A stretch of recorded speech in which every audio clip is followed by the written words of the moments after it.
Okay, well, I guess I should intro this. I don't know what I'm going to even like title this, or if I'm going to like sequentially number these. But welcome to all of our loyal viewers, being Harry and I.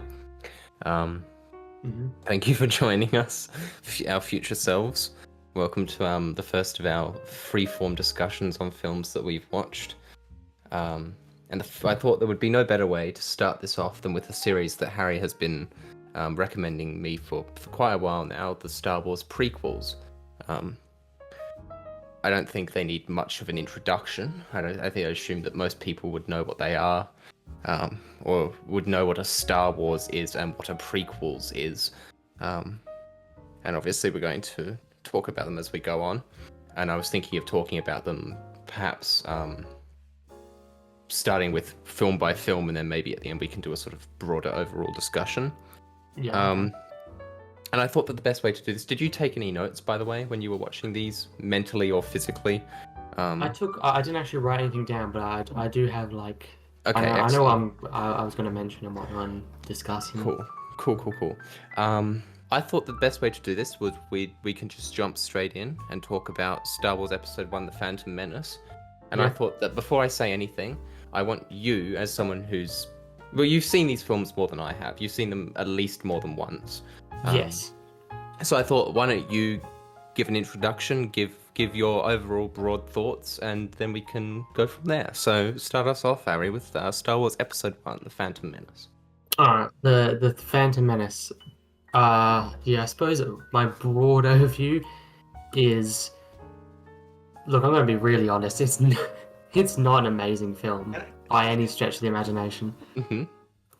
I think it's a big case of like it feels very directionless, if you know what I mean. It's very Yeah, meandering at parts, and there's lots of bits of it that make it doesn't feel as like precise as say like A New Hope. you're right. Yeah, well, obviously, look, I think it goes without saying, um, at least for most of these movies in this trilogy, it's not the same caliber as the original No, but no. trilogy. So that yes. But do you want to tell us what this film is about? Tell us the broad plot. The give us a summary, give us a rundown. What happens in the Phantom Yeah. Menace? So the Phantom Menace, it starts off very differently to I think some of the original trilogy where it starts with. Well, I don't remember the exact line of the opening credits, but it does start with the taxation of star systems, Yes. which, uh, like, I know what George is going for here. He's trying to make it like, it's obviously more of a political drama than like say, a normal, just old school like film. Yes. But Yeah. it's at least here it's executed poorly, as in I think it is just a little tad bit boring for Star Wars. I think yes. I think it's something that's often said about the prequels is that they have a lot of good ideas, and that necessarily the execution isn't always necessarily there. And I think that um, while I have my problems with that as an excuse, I would agree that I don't necessarily think there's anything wrong with taking Star Wars in a more political drama direction. The problem is, and maybe we should just get into the meat of it a bit more here. The problem is, we're Hmm. talking about the first scene. It's two Jedi's, Liam Neeson and Ewan McGregor playing Hmm. some fucking guy and Obi-Wan Kenobi, respectively. Um, and Yes. the problem is that you you you establish this. You establish that it's going to be a more sort of grounded, a more sort of purposeful, slow set of films that explore politics and explore character development. It's gonna be a bit more adult, a bit more what's the word? Mature than the originals, which are very campy, very silly, Hmm. over the top, in the best way possible. I think, at least in the first two, but you got it, those are essentially, they're essentially a medieval sort of adventure film transposed onto a sci-fi setting. You got princesses and you got comic relief characters and you got sort of like rogue heroes and all of that, and the hero, the central sort of Yeah. rags to riches hero. You got all of that. this film it tries to establish that it's going in a different direction and being a bit more grounded, political plotting, but then it just can't quite commit to that because in the first scene you've got all of this like the first the Trade Federation characters are like stereotypical. They got stereotypical Asian accents. The first of these Yeah. films is the Phantom Menace is really quite racist Yeah, weirdly, and, which I was not ready for. no, I wasn't ready for that either. I wasn't quite ready for that. And you've also got like it's I think a problem with all of these films, but one that is immediate from the get-go, which is these films don't have any real sense of tone. They got a very sort of jumbled tone where you're trying to balance like a very sort of dark story in Anakin's journey and these political sort of like ideas and the Senate and all of that with some of the most like extreme, regardless of whether or not you think it's funny, and I don't think either of us do, like comic relief in the entire like Star Wars canon. Yeah, So like it's a bit of a mess. But I think the main problem with the Phantom Menace, for me personally, is a note that I took down 16 minutes into the film, and I just wrote, and this is like verbatim. I wrote, "What the fuck is even happening? Who are these people? Why should I care?" And I think that was 16 minutes into the film, and it didn't really change by the end. I think you did summarize a large problem with this movie. Or who are these people and why do I care? Like, Yeah. it does struggle to kind of capture you in any way. Like, I think probably the only character that we'd have any form of attachment to is Obi-Wan, but that's only probably because he's in He's A in New the Hope. originals, right? Yeah, that's the only reason we want to know anything about him. And even still, I think in the Phantom Menace, he's a bit strange the way they play him. Yeah. Well, he's not It's really in it. He's not really. yeah, there's in it. the point. He's just he's in the first bit, Yeah. and then that's probably the main part he's in, and then a little bit at the end. But for the most part, he says like one line while they're in Tatooine. Sort of, yeah. When in like the Tatooine section, he's just like on the ship. He's just sort of chilling. Why? Just- This yeah. is my question. Why would they not have him? I feel like they should have Yeah. swapped it. I think, Yeah. I feel and like I'll get more into Qui-Gon in a second, but I think they probably should have swapped for yeah, that bit. I feel like he should have been with Anakin, and then Qui-Gon stayed on the ship. Yeah, I feel like they're a bit confused as to what they want to do with him because like he's like in this first film he's meant to be like, you know, in training. He's meant to be training under Qui-Gon. But you don't really get any sort of sense that I mean, I guess he's coming towards the end of his training, but he seems very mature. He seems already very aware of what's going on, very he doesn't seem to have a lot to learn, which I guess makes sense in terms of the fact that he takes on Anakin at the end of the film.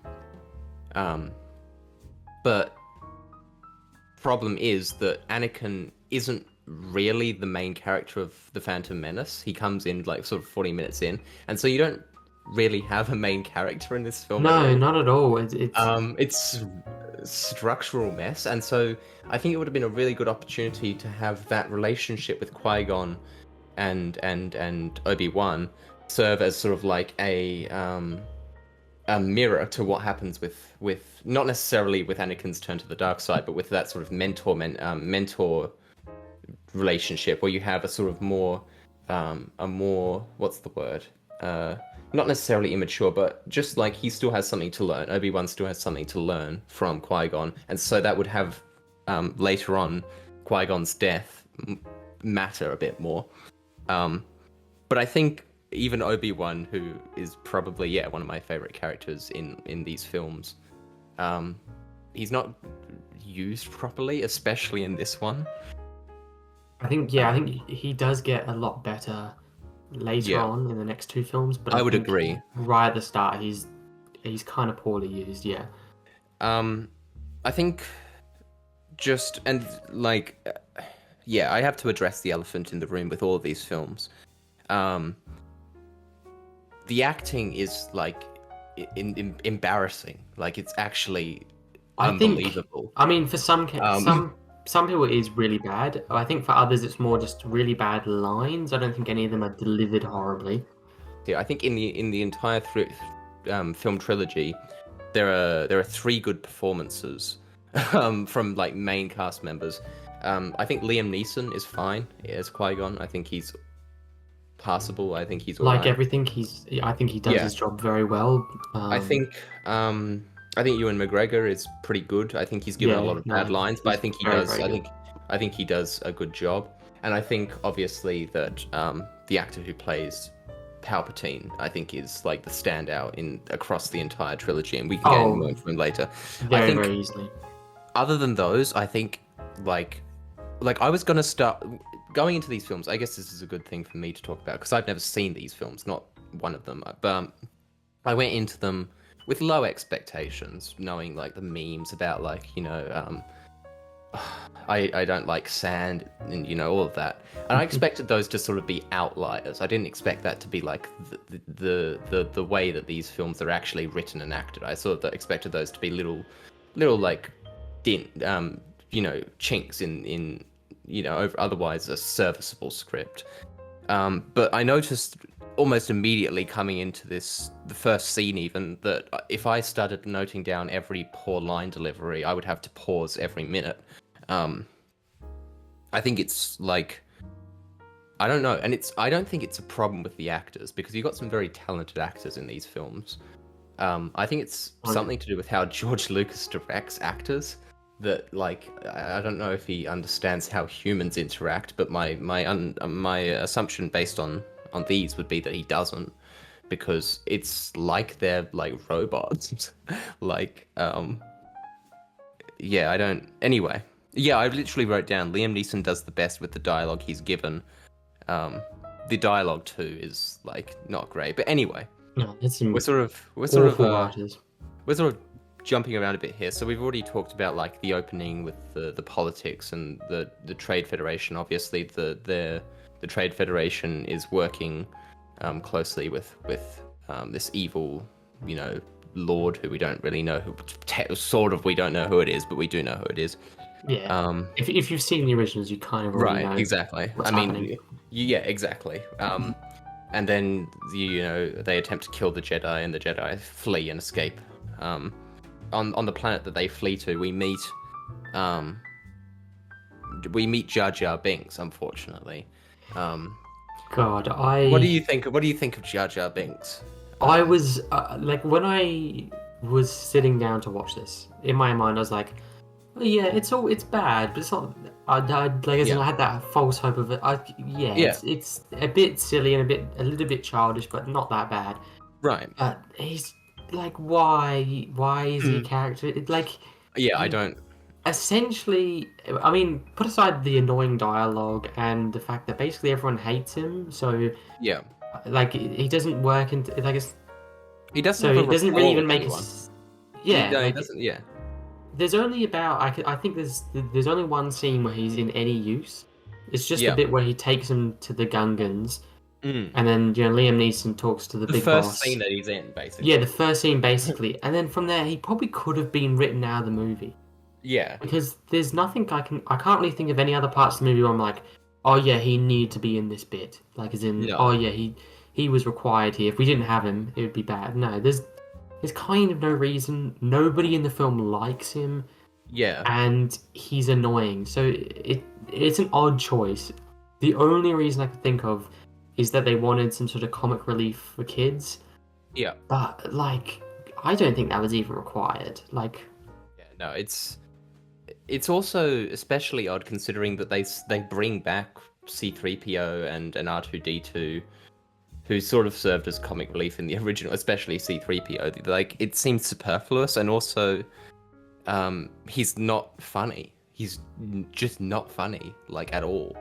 yeah, Aside from it's the fact kind of he's racist, like it's a oh yeah, racist character. there is that bit as well. Yes. Aside from that, and aside from the fact that like most CGI creatures in this film, he looks like abysmal.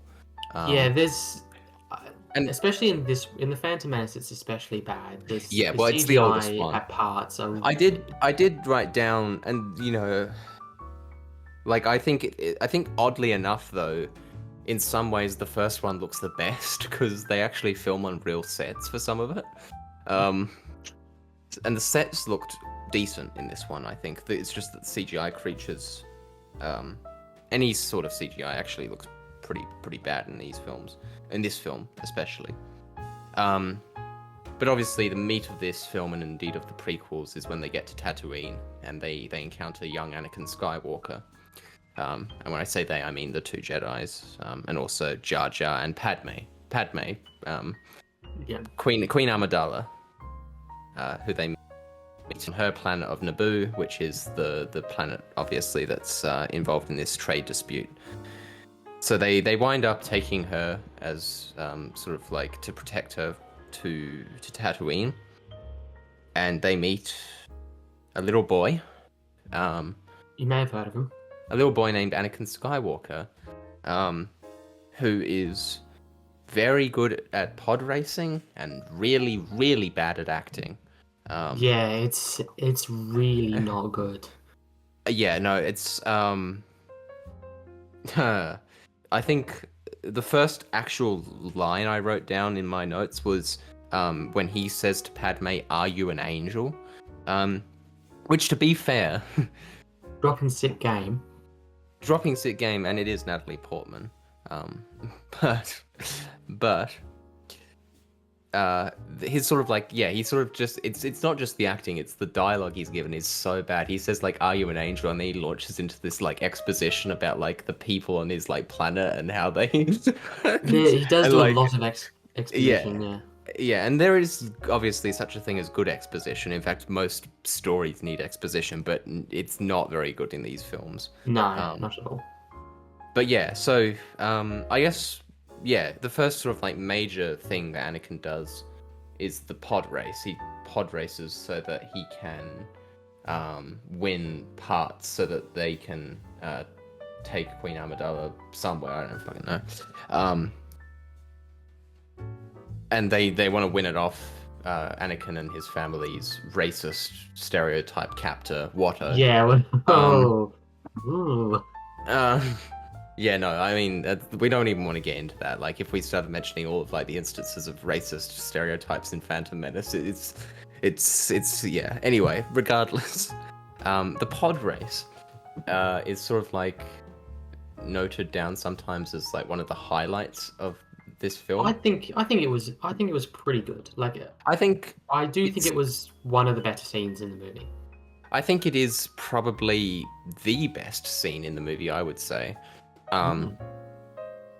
But it's so indulgently long. It goes for so long. It is very, very long. There's a like it's like I know they were trying to show like a full 3 laps and all. Yeah.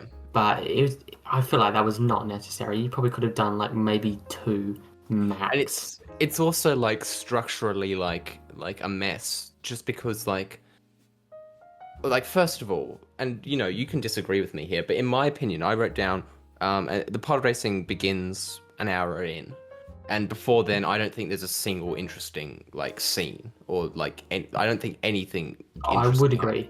100% agree with that. Yeah. Yeah, you effectively you have an hour of dead space where like nothing meaningful happens. And then you get to the pod race, which is kind of a cool action scene. Like it's fun, it's engaging, at least for a chunk of it. But it's kind of stupid as well. Like it's a confusing like why are they doing this? The bet is needlessly confusing. I could go into depth about all of like the sort of like small plot inconsistencies and holes and all of that, but I'm not going to. I guess the pod race happens. It's a cool action scene regardless. Yeah, I mean it's a fun action scene, so it does serve its purpose there, but it is like it's kind of a needlessly long period of time.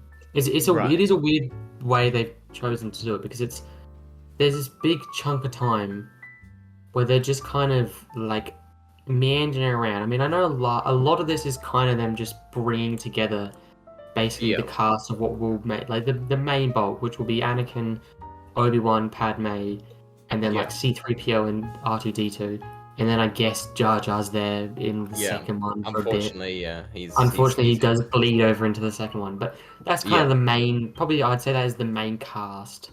They're certainly the yeah, main characters of the whole thing. So like, there is that, yeah. but like the amount of times they jump between a bunch because Right, they just jump between places. So because you got like the Trade Federation ship, and then they go to mm, Naboo, and then they go to Tatooine, and then they right, go to Coruscant, and then they go back to Naboo, right. and then the It's a movie. Like, mess. there's a lot of jumping around. It's a mess, and it's because the film doesn't have a protagonist, like at all. It doesn't have a I central feel character, like and I they don't mean should that have in cut like, out one of yeah, those locations at yeah, some definitely. point. I feel like I'm aware that there have been people who have done like fan edits of the prequels to like reduce them down into like one film, and I skimmed through one the other day after watching all three of them, and they cut down the Phantom Menace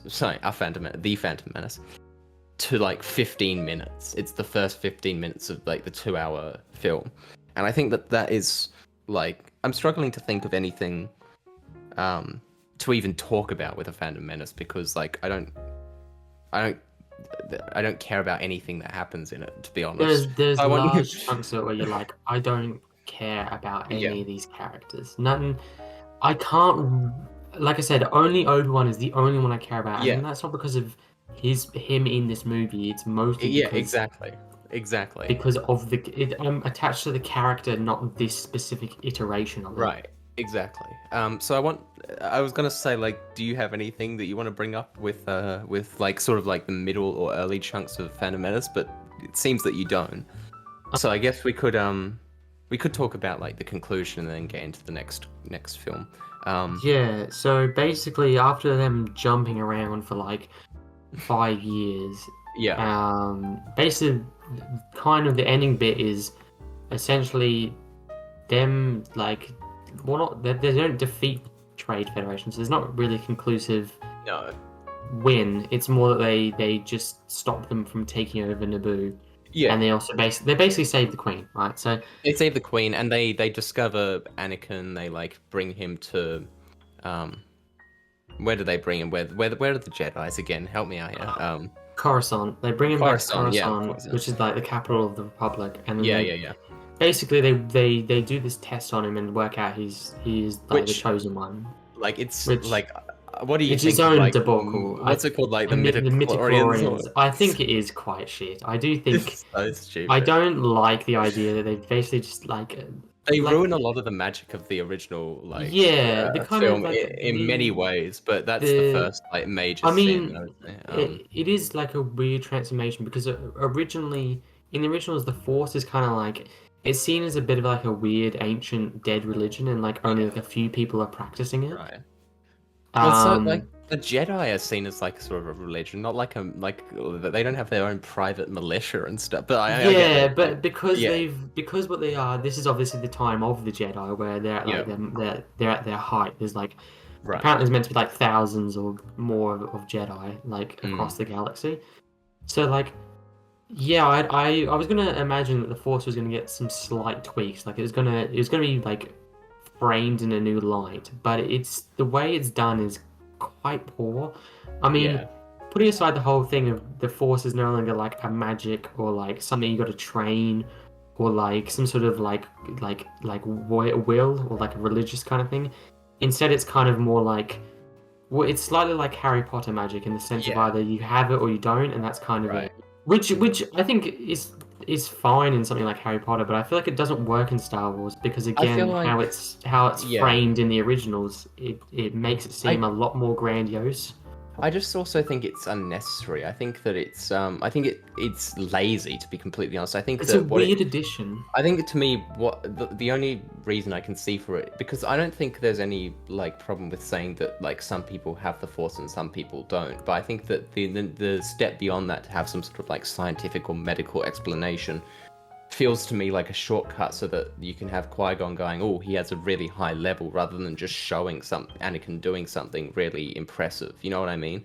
Um, Yeah, no, it um, like but the yeah, weird thing is that they kind of already they did both because they yeah, said, they have the oh, pod he's race, really good at pod racing, and they're like, oh right? yeah, like humans are like very bad at it because they need like some Right. specific like you You need need like fucking reflexes or reflexes, something. right? Yeah, Um, which is, like which it makes like works. it's silly, but this is Star Wars. It's fine. I would take that as an I feel explanation. like I they don't need. should have literally just kept that, or maybe have Yeah. him like if you really want to show he's amazing, maybe you could have like accidentally levitated a rock or something, or like you Right. did a Exactly. full thing, and everyone's a bit like, oh my god, Yeah, like you could have even like, as like a setup for like his eventual turn to the dark side, had like a scene where for whatever reason, he there and he gets like angry with his mother or something, and he does something like with the Force in anger, and just like, brashly he just, I don't know, whatever.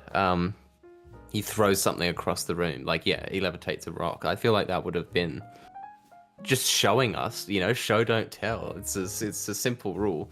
Um, yeah, it's a very strange, weird thing, but yeah, but anyway, we get to the end of the film, towards the end of the yeah, film, and we we're get to about one of like the other. There's like two scenes in this film. There's the pod racing, and then there's the fight with Darth Maul at the end, which are like noted as like highlights. And I would not necessarily disagree. Why don't you tell us, like, what do you think of Darth Maul in this film and of I that think fight? he is really bad. I mean, put aside the fact that he's really badly Yeah, underutilized. Like yeah, he's literally in like two scenes. There's this one yeah, bit where they're returning to the ship after they've like freed yeah. Anakin, right? And he Right, he rocks up and I think he shoots them a bit and then they get away, right? Like that's right. totally passable, totally fine. It's you're just introducing the bad guy. He does a bit of stuff, but he's not doing them like it's not any main fight, right? But then there's like a full, probably like it's got to be like 30 minutes, if not maybe a little bit Yeah, less, maybe a I little would bit say, more, where yeah, he's fully gone, and so yeah. there's He's like in three scenes in the film. he's in like three scenes, and there's him being introduced, him shooting them, and then the final battle, and Right. it relates to another big problem. We've got two bad guys in this film, like two like factions kind of thing. You've got the Trade Yes. Federation and like the droids, Yeah. which are probably the main bad guy, at least for screen time. They're the main bad guy, and Yeah. then you've obviously got like the Sith who are plotting to like take over, right? Yeah. And like I understand kind of what they're going for here. They've got this. You're kind of supposed to be maybe not you know more details. Like if you watch this from episode one, like from the start, right? Yes. And you kind of have the idea of like you know slightly more details than Jedi, but you don't fully know what's happening. Um, if you're watching it in that order. So they're obviously trying to have this thing of like the Jedi fighting the Trade Federation, which that's its own thing to talk about, and I think that's a bit more interesting in episode two onwards. And then you've got the kind of the hidden bad guy, the Phantom Menace, as is titled. I Yes. like the concept, but I feel like the way they've executed in this is not very well, which is can describe lots of this trilogy, because Yeah. we've just got like one whole bad guy and a lot cooler bad guy than a bunch of droids in a Sith Lord, and he's just fully not really a character in this movie at all. We don't know anything about him. He basically says nothing. I think he has like one Yeah. line of dialogue. Yeah. He has like one line, and So we like, basically don't know anything about him other than he's Sith. He rocks up, and then he dies. And yeah, I'm and then he like, fucking he dies. was cool, And like, but he has like, a cool design. I like the look of him. I think he's very Yes. cool, but he And he has like does the double-sided nothing. lightsaber. Like, that's kind of cool. Like, I guess. But It just yeah, and like it's this, not. I It's feel like I can't even root against him because I'm like, well, how do I like? right. What do I know against? The only thing I can Right. root I don't against him know the is guy. I don't know. He's evil. He's got red lights. Like, it's very baseline. I can't really Yeah. say anything about Darth Maul realistically from this movie because it's like, Because, well, yeah, he's got no character. And the other problem is that it's not to me, like the problem with this final fight is that it's not just that we don't know anything about Darth Maul or don't care about. I don't care about any of the characters in the fight. I don't give a shit about Qui-Gon Jinn because I know No, nothing about him. He I hasn't mean, got a character really. Like, no, he doesn't. um, Probably his main character traits are, I don't know, he's calm. That's yeah, about really all I can say about he's him. stoic, Harry. He's stoic. Stoic. This is. That's And then like I care about Obi-Wan, but like you said, only because I like him in the future one, like in A New Hope, and we know he lives for that. So like there's no we real can't. tension there. It's like Yeah, hardcore prequelitis. You have like the problem is that like most of these characters' fate is sealed, in one way or another. And so like I mean I guess it's a well choreographed fight. Like it's cool to watch, but it has no. I don't care about any of the characters. There's no like tension. There's no.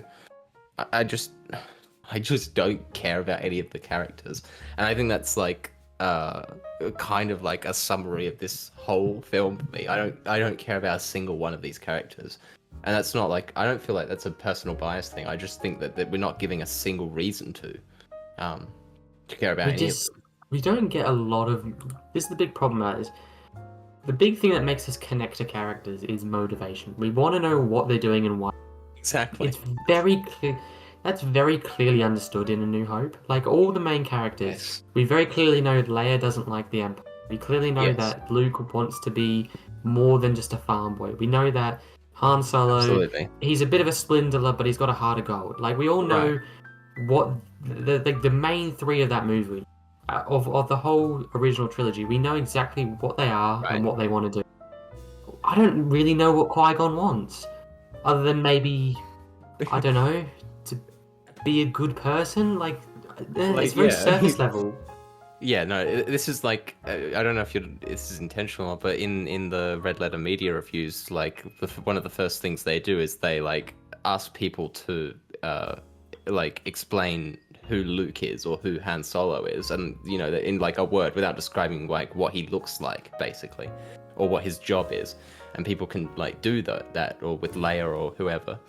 But then like you say, oh, okay, tell me in one word, like what's Padme about? Nothing. I mean, I could give Nothing. you a political description, but that's about it. Right. You You can can tell her. describe her You can tell me what her politics. job is. And Yeah, like but I can't. to be fair, in the later ones, she has a little bit more of a character. I But in think these this one, characters do get better as the movies go on, but I I think think it's some of them still do. I think some of them do. But that's only yeah. just because there's 3 movies. So there's Yeah, bound to that's be true. like it's But a stock straight off the opera. bat, if you Yeah. straight off the bat watched just a Phantom Menace on its own, or you Yeah. watched A New Hope on its own, one is one you can conclusively watch the whole thing, understand everything about it, and understand the characters. And I know, like, A New Hope was specifically made out to be a single film. Like they didn't know they were going Yeah. to make three, so it slightly is helped by that. But still, I can't really say anything conclusive about the characters in A No. Phantom Menace. No. And I can't No. really conclusively say anything about like the plot. No. Absolutely. Um. So I feel like unless do you have anything else to say about Phantom Menace? Because like the ending is just like they have the fight. Anakin Oh, the fight is Alex. good. I mean, I like the Yeah, fight. he has like a he says now this is pod racing and he like blows up something. Um. Yeah, once again, another And then terribly annoying scene from yeah, you Anakin. have Fucking yeah, hate it's that in that so movie. stupid. So That's one of shit. like um. I wrote down it's on automatic pilot. This is tens. Now this is pod racing. It's just so stupid. It's Um, like I'm gonna be real. I don't like it's bad acting compounded with kind of really bad, like exceptionally bad writing for the him. writing is absolutely yes. I but he specifically, I think, gets a really shitty yeah, script. Like it's absolutely. very bad script specifically for him. I It think does I slightly think feel like a yeah. 9-year-old wrote. I think in all of the films the writing is a big issue, obviously, but I think in this one he's like he gets the worst He easily dialogue. gets the worst script out of everyone. Probably better, probably Um, worse than Jar Jar. Honestly, I think Jar Jar gets the best. honestly, yeah. Because Jar Jar gets to say, "Oops, I stepped in the poopy" or whatever when he Yeah, steps in he the does. poo. He does. There is that scene where he does step in shite. Anyway, so unless you have anything else to say, about a Phantom Menace, the Not Phantom really. Menace, whatever. It Yeah, is one of those movies where I can't really say a lot aside from what we've already said. Like, yeah. because there's just Okay. kind of not a lot in this movie. No, there isn't. So, um, what would on a final note before we move on to episode 2, what would you give the Phantom Menace out of 10? Out of 10, like, not good. I honestly, I think it's like a 4. Yeah, It's I quite poor. I think that's honestly generous. I gave this a 2 out of 10 because I can't think of anything I like about it. I think it's like actually embarrassing. Very funny though. Like it's a fun. It is like in my opinion like so bad it's good. Like you can put this on with friends and have a laugh at like the acting, the dialogue, the outdated CGI, the like racism. I think it's all like it's kind of like hilarious, but it's too long and bloated and jumbled and confusing to actually be any good at all, in my opinion. And yeah, so I kind of gave this movie a 2 out of 10. Um, so why don't you introduce us now to Attack of the Clones? Right, so Attack of the Clones, like I said, I think start off very quickly. I do think this movie is a good step up from, in terms of quality, I do think it's a step up from its predecessor. I think it still has a lot of the flaws of its predecessor, but Yeah, I think that it's slightly better. So the movie starts off with like it's essentially basically I think probably the good at least half of this movie's plot is about essentially the separatists are trying to assassinate Padme, yeah, which it's a good start. I like it. It's very it's a far more flashy start with the whole like exploding ship and like a doppelganger, well not doppelganger, like a bodyguard pretending to be her dies. Like it's a lot more of an interesting start than a Phantom Menace. Like it's right in, and it's a lot. It feels a lot more quicker and like very focused, this movie, compared to Phantom Menace. Like Phantom Menace has like a solid hour where it's just nothing happens and nothing we care about. But I think this movie gets its plot in the door and it gets it quite quickly running, which I I would like. say, in my opinion, like I'm gonna like put this out there, like just from the start.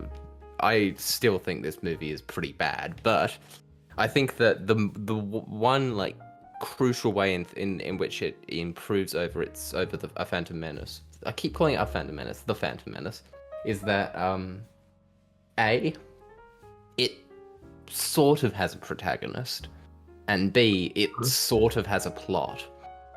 Yeah, I do think it's a You have lot. like, it has a bit more like structure. You have like you have like the political Mm. side going on. It's a bit more. You can sort of like, yeah, like a lot of it is dumb and doesn't make sense, but you can like see. You can see a plot. It's like yeah, it's about the politics and like the developing of like these two like armies and all of that, and then you've got the other side, which is the Padme and Anakin love story or romance story, Mm. which I But think is like really creepy. ooh, it's not good. I suppose yeah, I'll get into that in a second. But it's to briefly summarize, it is quite bad.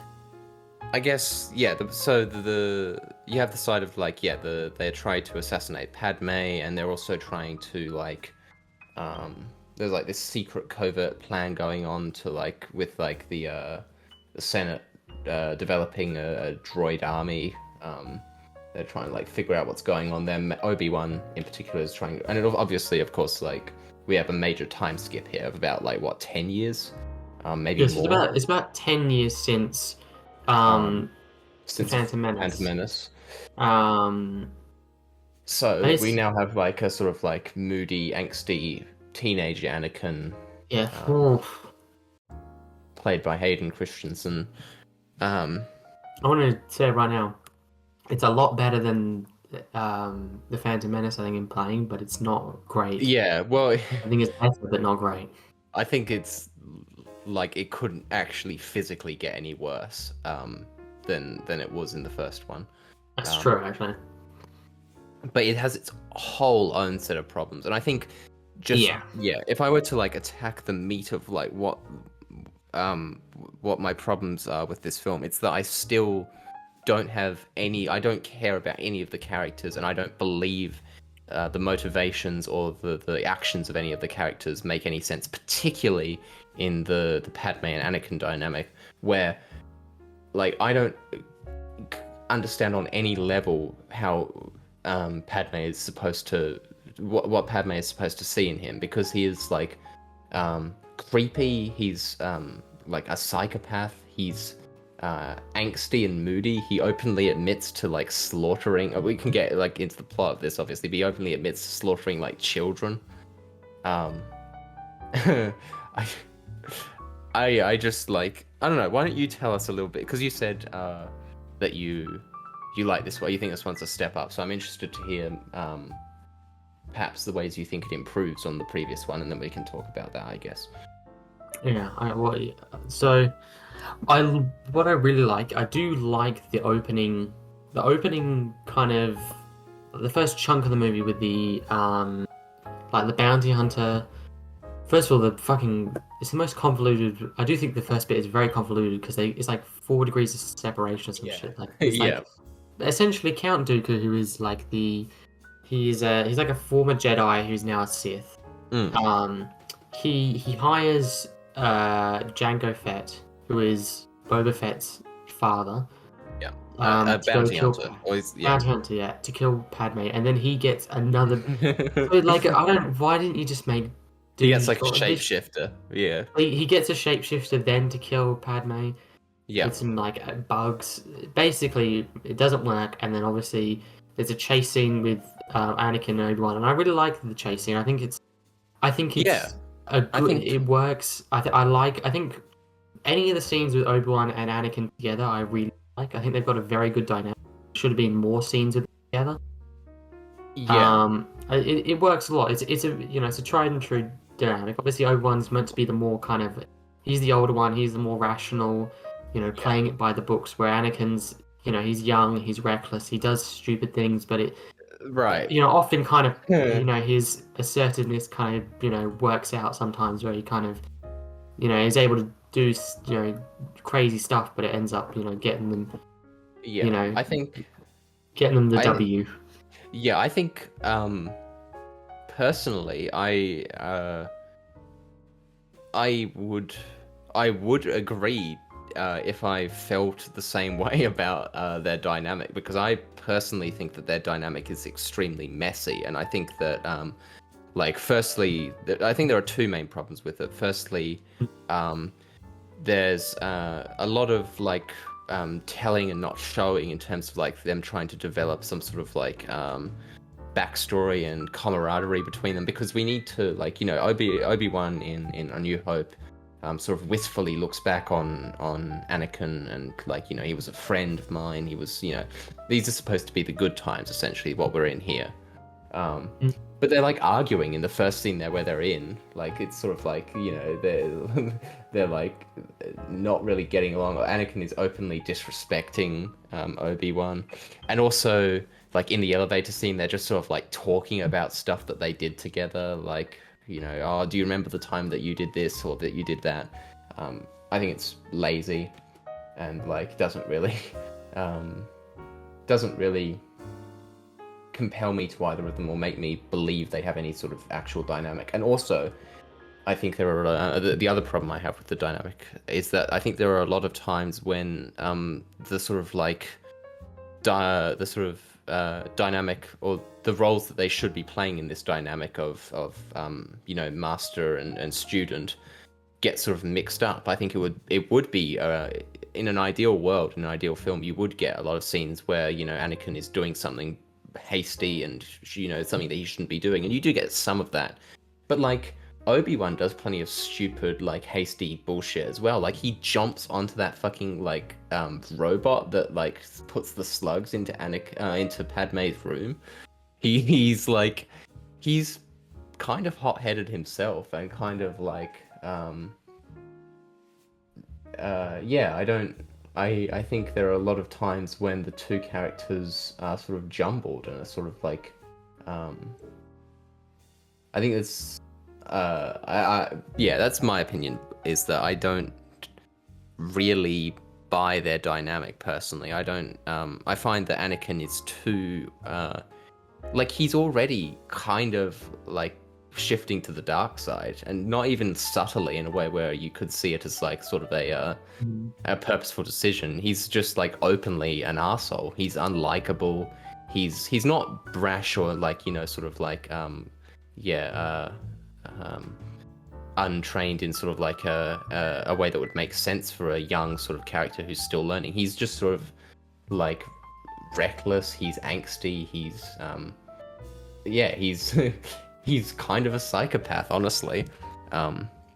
If we got more scenes where you had some, at least for me, a more natural developing of their rapport, of their dynamic, I would feel the same. But for me personally, I don't really, yeah, I don't really feel the same way as you do about their dynamic personally. But that's just my opinion.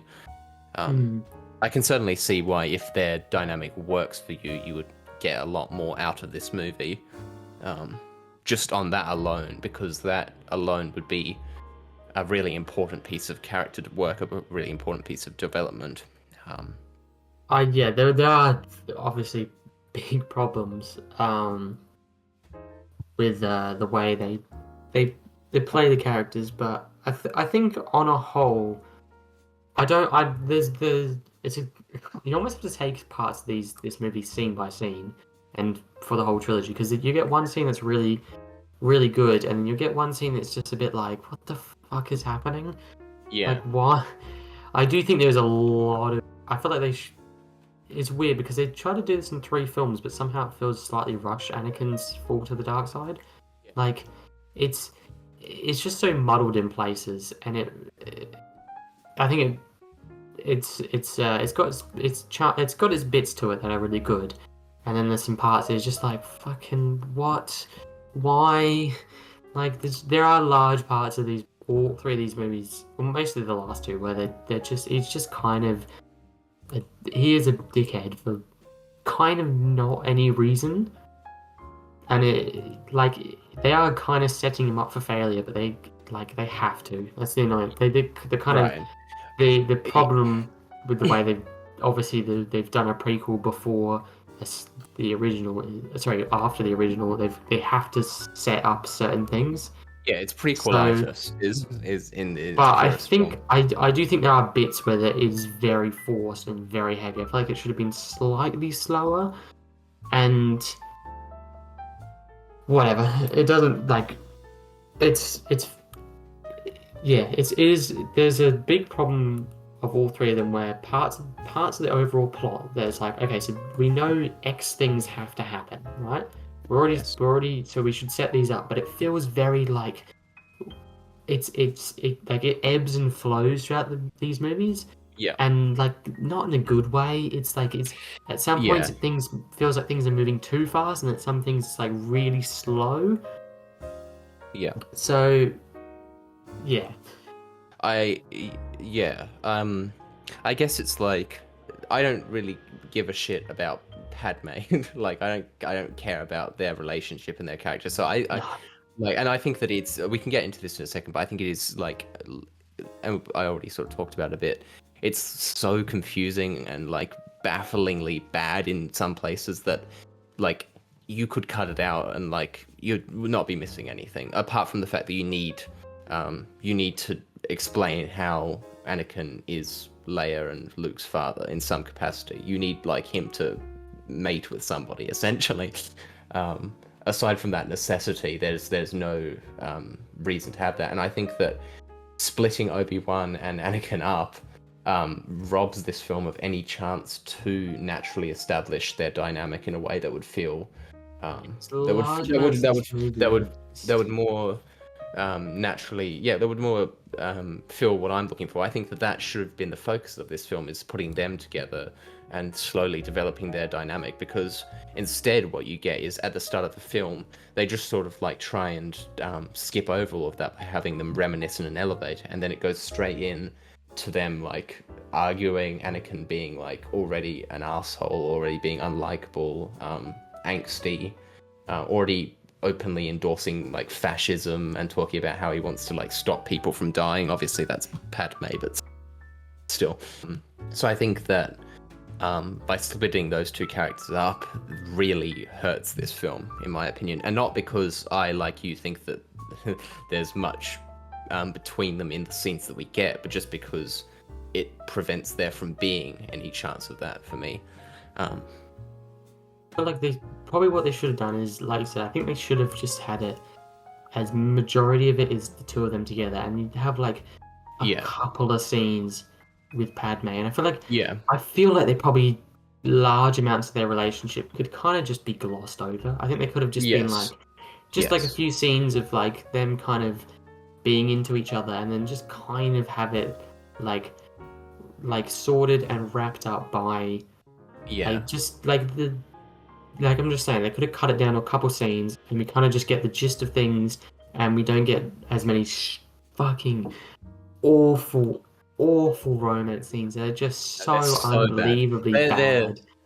They're like the writing and the acting is like some of the worst I've ever seen. Like there's always bad. You if you wanted to get into like all of like the like obviously there's the I don't like sand bit, but it's just like there's so many funny lines. One of my favorites is when like it's almost like a non sequitur when like I think it's Obi-Wan's talking to Anakin, and he's like, you know, are you having dreams about like your mother like being tortured or whatever? And he goes, oh yeah. Anakin goes, yeah, I'd rather dream of Padme. And it just like comes out of nowhere.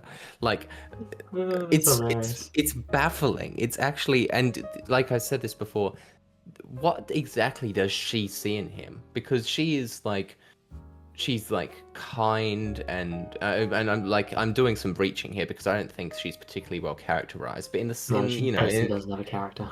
But you know, in the most basic terms, she's like she likes democracy. She likes, you know, being nice to people. She likes not being evil, essentially. And like Anakin doesn't like any of those things. He's like, yeah, we should have like an all-powerful dictator, and she's just like, oh, that's a little weird, but you're so cute. And then like, yeah, he openly admits to slaughtering the women and the children, and like, man, that comes way too soon, I think, in this trilogy. Like, I think that is, wow. Anyway. I think it would have been better probably if they just like glossed over large bits of it. We just kind of went, okay, they're a couple, cool. Like, yeah, I don't think they need to like at all focus on it. Like, yeah, it's just so cringe, and it's so boring too. Like, they're boring characters. I mean, at least in the scenes where they're together, they're boring characters. In fact, fuck it. In this film, I would say they're boring characters. Yeah, no, it's just anyway. Not in any way. Anyway, while this is happening, yes, we've got the other, because this movie basically gets split into two sections, until the ending. There's basically we've got the far more interesting bit, which is Obi-Wan going to Kamino to find Jango Fett. And that bit's actually I do quite like that bit. I think they have a good fight. They have, like, there's a good fight scene, and then obviously there's the big bit, which is when he actually gets to the place, and then there's the whole reveal of the clone army, which I think it's quite. I think everything other than him, everything other than the reason it exists is really good, which sounds like a very backhanded compliment. Basically, the way it gets discussed, right? He goes to the aliens with very long necks. Yes. After he goes through he goes through a whole process to actually find the place, which, whatever, you know. I mean, they did have the best character in the film, Jetster Dexter, or whatever the fuck his name is, the Jadina guy. I like him. Yeah, the It, diner it was dude. it was it was pretty fucking funny. Basically, the whole thing gets revealed that he's like, he comes in and then they're like, we've got a clone army. He's like, Yeah. what? He plays it really cool, but which I Yeah. kind of like that. I like the way. Basically, the way they reveal it was like commissioned because they're like a bunch of cloners. It was commissioned by some dude. And I don't remember who the fuck it was. Basically, it was some Jedi who died. Like I think he said like, oh, Right. they died like 10 years ago. I'm like, Yeah. really, guys? Come on! Like you should have just said like, oh, it was a mystery person. Like we don't know. Like, Right. or you could have said, oh, it was this guy called Lord Sidious, and they're like, Mm, oh, we got a name now.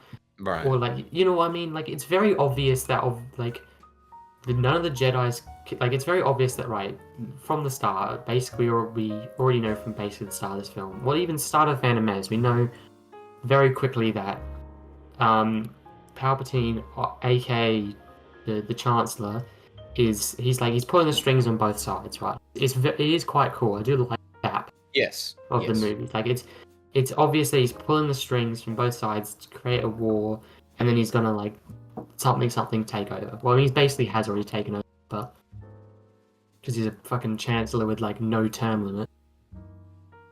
Um, but like I just hate that. You just should have said like literally, like I said, either say, oh, it was commissioned by someone we don't, or it was commissioned by, this Sith guy or something. Like I don't like the thing of like, oh, it was this Jedi who died a bunch, and everyone's like, I mean, put aside the fact it's mentioned in about like one scene, and all the Jedi Masters are like, oh my god, that guy died a while ago. Somebody who we've never seen on screen at all, and we Yeah. don't know who they are, and we don't even know what their character's like or anything. So, whatever. And that's about it, and it's glossed over. Like, fucking, just you might as well have said nobody. Like, it's the equivalent. We don't know who they are. We don't care about them. They're not somebody who's been mentioned ever anywhere in any film. So whatever. Yeah. But the actual reveal of the clone army is actually quite good. I do I like think. it. Yeah. I like. I think that that sort of reveal of like where the stormtroopers and the clone army, that sort of backstory. I think that's a cool idea. I think that's one of the few ideas in this whole trilogy that I like think is an interesting like elaboration on the original trilogy. I would agree with that. Yeah, I think like it all.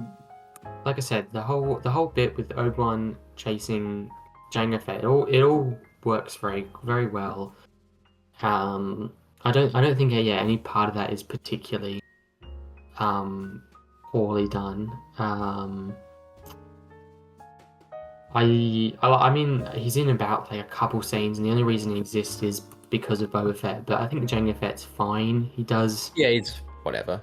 He does all his stuff very fine. But again, he kind of also struggles from not really having much of a character. But he's not in the film for a great amount of time. We don't really need to care about him. He's more of just a vessel to a character in Yeah. the original trilogy. So I think it's totally fine. Everything he does. Yeah, I don't have like any like major gripes with that character. But yeah, I guess do you have anything else to talk about? Or should we talk about like the ending of the film, the I way think we're where it basically up to goes? the end bit, which is the main. Well, you have like two sort of final action set pieces. You have like the Colosseum sort of like gladiatorial, which I think is kind of cool because I think there's a major I did like over that. reliance on lightsabers in these films. I think that it sort of like ruins like in the original film, the lightsaber is just sort of like a weapon that some people have. It's just a Only sword. about 3 people in the whole of the Right. 3 people, use a lightsaber. There's Obi-Wan, but he uses it for a bit and then basically dies. And then it's essentially just Luke and Vader who use the Right. lightsaber. And then everyone else has got Um, guns. And And I over like that. Yoda doesn't like place any special emphasis on the lightsaber, whereas in this film it's like, oh yeah, this weapon is your life. It's like well surely like it would be a lot cooler if you had all of these like different if you had like all of these Jedi who had like different species of alien, if they had like special weapons that like fit more in with their character and their design and their attributes. I think that would have been a lot cooler. But anyway, regardless, There's I think there's that a lot of Jedi in this movie who are just kind of nothing. I mean, obviously then they're yeah, just meant to be background characters, but there's not even kind of like unless they've got like they're a cool alien with a weird face. Like mm, I don't care about like the big like of the ones that have like a name. Like I don't like. There's only a few Jedi who really matter. Obviously they've got characters like Yoda has a character, Obi-Wan, Anakin, and then obviously Samuel L. Jackson. Those are the only people who have like a proper character. But yeah, like, there's so many Jedi who like I don't care who you are, and the right. only thing I can talk about you is you've got probably a weird name or a cool face. I I don't think even they care about probably Samuel L. Jackson, to be honest. And like well I we'll said, get into him. He's yeah, more of a character yeah, in the he's next in film, the but third I one. do think there are problems with Samuel L. Jackson's character. He's not great. But like there's Um, people like who's in this like Kid Fisto and Ki-Adi-Mundi like. They've got yeah, cool names and weird faces, but they're not much of a character otherwise. And I do think, no, yeah, small details probably could have been done like that. Like they have, maybe a cool weapon would be cool for them. Just like, I do think they could have been slightly more creative because otherwise, there's just lots of characters that like fucking they're not interesting. They're not yeah, interesting as a character. They're not even interesting to really look at unless they've got a funny yeah. face. They're usually quite ugly too because the CGI sucks. But anyway, I think that CGI is not great. I think that uh like kind of like the pod race, it's like kind of a cool scene, but it goes on for a really long time. It's a long And time. So also, obviously, there's the it's the same. main. This is like the thing for me is that like although there are a couple more things in this film that I like than the Phantom Menace, which is probably my least favorite of the three. I don't feel like this film is a substantial improvement in any capacity because it still suffers from the same major issues which that I had, which is that it's bloated, it's kind of messy, it's and I don't care about any of the characters, any of them. I mean I care about some of them maybe because they're like Obi-Wan, like we said, but in terms of these films themselves, most of them don't have any real sort of character. Most of them don't have it, and so even when you have like a cool action scene with them, it's like I don't really care if they die, to be honest, because Anakin is like extremely unlikable. He's like a prat. Obi-Wan, I know he survives, and Padme doesn't have a character, so it's cool that they're fighting these like big scorpion Yeah, creatures, or I whatever, do but like the CGI in this film has like improved, and I think the yeah, I aliens that think they fight that was pretty cool. Yeah, I it's a did cool. like. It's a cool scene. It's a cool idea. It's cool that they're separated from their lightsabers and have to like be a bit more resourceful. But at the end of the day, I just don't care. Like, and it goes on for a very long time. But I guess that scene sort of bleeds into like the main climax of the film, which is the start of the Clone Wars. Yeah, so Um, obviously you got like the Battle of Geonosis, which is like yeah, and they're fighting it's a bunch of like bug creatures, which I like. yeah, I like the first initial like the battle scenes with the clone. I think the clone troopers look fucking they're very cool. yeah, I personally really love the concept of I like the way yeah, they look. It all just it's very very cool. They're fighting a bunch of bug people. That part's really fun. I like that, and then yeah, you've got obviously the droids in between as well. So like there's a lot of layers to that battle, which I quite like, large bits of it. But so that goes on for a little bit, and that's totally cool. That's fine. And then we get to probably the final bit of the movie, which is Anakin and Obi-Wan go after Count Dooku, which yes. I think Count Dooku also suffers from a Darth Maul problem. I think he's better than Darth Maul. I think he's better than It Darth Maul helps that he because gets two movies. he's played by Christopher Lee, He's so also played for Christopher Lee, which does help a lot. um, I think this is true, but I believe the only reason he's called Count Dooku was a reference to Christopher Lee at one point, like because he's played Dracula in like 5 films. right. So that's a cute nod to him. Yeah. I do think he suffers from the problem of we don't really know a lot about him, but he has a lot more dialogue, a little bit more interesting. We kind of piece together that he's like a former Jedi, and he's kind of like he's realized well, like, like it's not fully really articulated in a great way, but it kind of the general feel is that he, in some way, doesn't like believe in the Jedi anymore. He doesn't like him or something like that. Or like he, and he's sort of turned to the Sith, but he's not. He's maybe a little bit less of a Sith and more just kind of like part of the Separatists. It feels a bit like. Yeah. It feels like he's like Oh, kind of halfway between the Sith and we know the. we know he's evil because he's got a red lightsaber. That is true, but like he has bits where he's kind of like he tries to like obviously I think he's meant to be a character who's maybe not fully evil but not fully good. He's kind of in like a weird morally grey kind of like he's kind of, well, maybe not morally grey, but he's kind of like got his own philosophy which is like separate from the Sith or like separate from the Jedi. He's kind of got his own thing. So I like that, but yeah, I mean, he's better than Maul. I'll give him credit. He is a lot better than Maul in this in the trilogy. But he's definitely a lot better. He's not in it for a large bit. Put aside that, he's just not in it for like probably a good bit of the film. Basically, the ending. He's in a lot of the ending. Basically, they have like a long sort of fight, and Yoda shows up and sort of ruins the character of Yoda, but nonetheless. Oh yeah, well, yeah, I think Yoda is a bit. But yeah, so he escapes on his ship, which looks like a fucking Vespa. It does. And then like the Clone Wars have begun. And that's kind of the end. Anakin and Padme get married. That's probably the main ending, and then this is when you go watch the Clone Wars TV show. Yeah. Because because it skips like a solid like couple years after that, and for the next film. Yes. Well, do you have any other thoughts on this film, or are you ready to move on to ratings and then the Revenge of the Sith? I think the biggest thing to say really about this film is that Jar Jar Binks is the main instigator for this whole thing, because he does grant emergency powers to Palpatine. Yes, I forgot about that. That was great. Not only is he very annoying, he's also like basically like.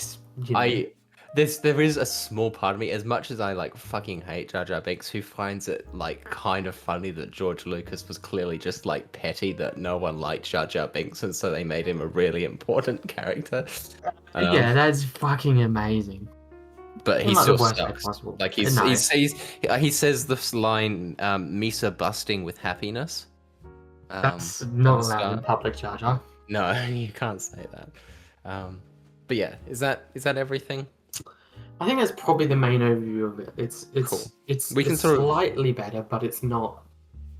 It suffers from large parts of its plot being fucking either unbearable or just kind of a bit random and / I don't care about a lot of people. I think that. Do you care about large amount of these Jedi? No. I think that. I think there could have been more time dedicated to just like I'm gonna be real. Like other than the fact that they're perceived to be good people, which like I think there's large parts of the Jedi who the way they act in the film. I mean, I think obviously trying to go for like the thing of like the Jedi slightly, they're a bit complacent, and that's what ends up. They're stuck in their ways as well. Yeah, that's kind of the idea that's coming. Which I like that. Explanation for falls apart. Yeah. Other than really the movie telling you these are the main characters, I don't care about the Jedi. I'm going to be real in this movie. Like, there's large amounts of it. I'm like, could you like spend just a bit of time explaining why we should like them or care about them or anything? Yeah. Can you give us like a couple scenes where it's like, oh, they do something good, like something? Because like they're meant to be made out to be like defenders of the galaxy, but they kind of do nothing but sit around in a chairs. And then they like join the front lines of battle, and it's like that's like I don't know. That to me that spoils the magic of like the Jedi as like a concept in the original ones. But it is what it is, I guess. I guess we can sort of talk about more about like these ideas when we like. I think they really come to head in Revenge of the Sith. Yeah. So, yeah. Look, out of 10, what would you give this film? I think it's. Oh, I think it's. Oh, I don't know. It's hard. I feel like it's maybe like a. Can I give it a 4.5? Like half a Yeah, star yeah, better than. you can give it a 4.5.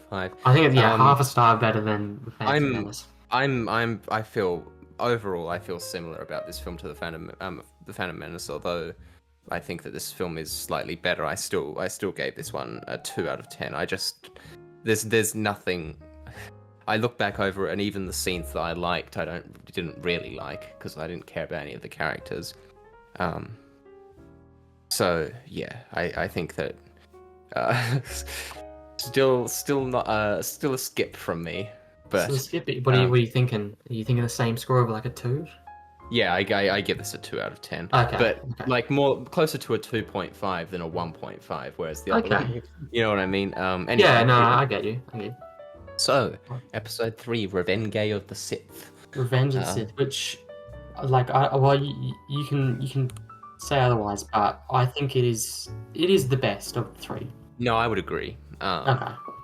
Anyway, so basically, the movie opens up with, um, well, it opens up again. I like the start of this movie, just like, um, Attack of the Clones, where it opens up with, essentially the Chancellor's being like taken captive by Count Dooku and General Grievous, Yep. and they're on a ship, and obviously Obi-Wan and Anakin are on a mission to save them. Right? It's a nice fast start. I like it. It's It's straight into straight some in. fun action. I think the action scene. I think again, it's the CGI is It's a step up. It's definitely it's yeah. quite good in it. I do Yeah. actually think it's quite good.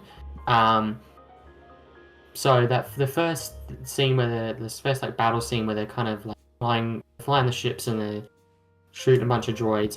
I like it. I think it's very fun. It's a good action scene.